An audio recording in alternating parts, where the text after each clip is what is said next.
And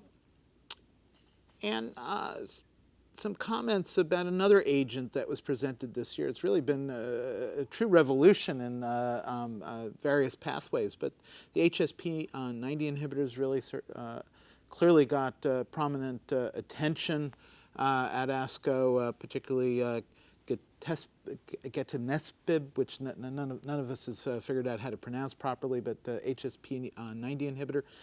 You want to comment on this trial and where we're going with that particular agent? So this trial was actually doing a comparison of the Hsp90 inhibitor plus docetaxel versus a docetaxel in the salvage setting, and it was in second-line lung cancer patients. Now, this was a class of agent that everybody thought was going to have significant benefit for oncogene-addicted tumors. And so there was a lot of attention that was going into this before the presentation at ASCO. But the trial started off with any histology.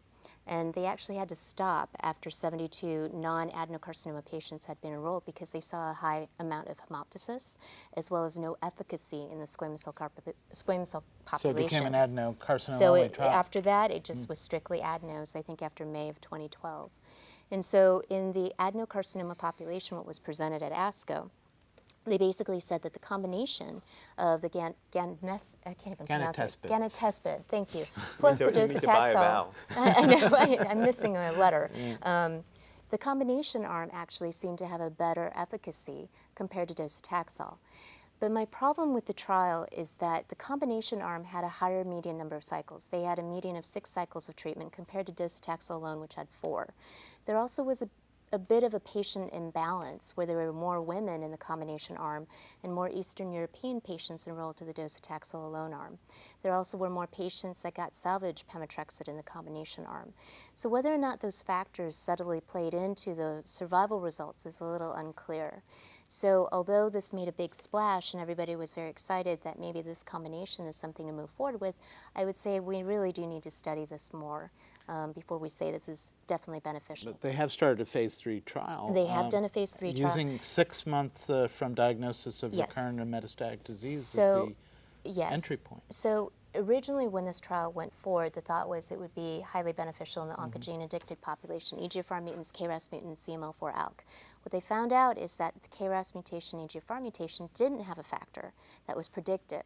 And also, they didn't present the EML4-ALK data or ROS1 data. But what they did discover, what was predictive for overall survival, was if from time of diagnosis it was beyond 6 months, you actually did better with the combination. And so that's a little bit difficult for me to grasp because, you know, that's obviously a better prognostic group. They tend to do better if you are further along and you have more disease stability. You probably are going to do better overall.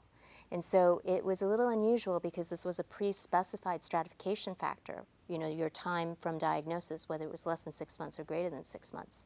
So I'm still unclear as to how they chose that time point. But probably better protoplasm, a higher likelihood of actually being stable or responding to prior treatment, perhaps less intrinsic resistance.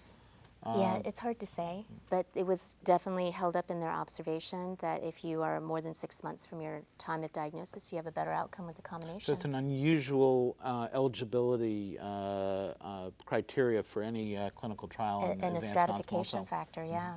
But nevertheless, the phase 3 trial is going forward, asking the ganetespib question. In adenos only. Otherwise unselected, though. There's no critical marker yet that we've identified specifically for this agent. Not a biomarker, but I think to go on to that trial, you have to be out at least 6 months from time of diagnosis.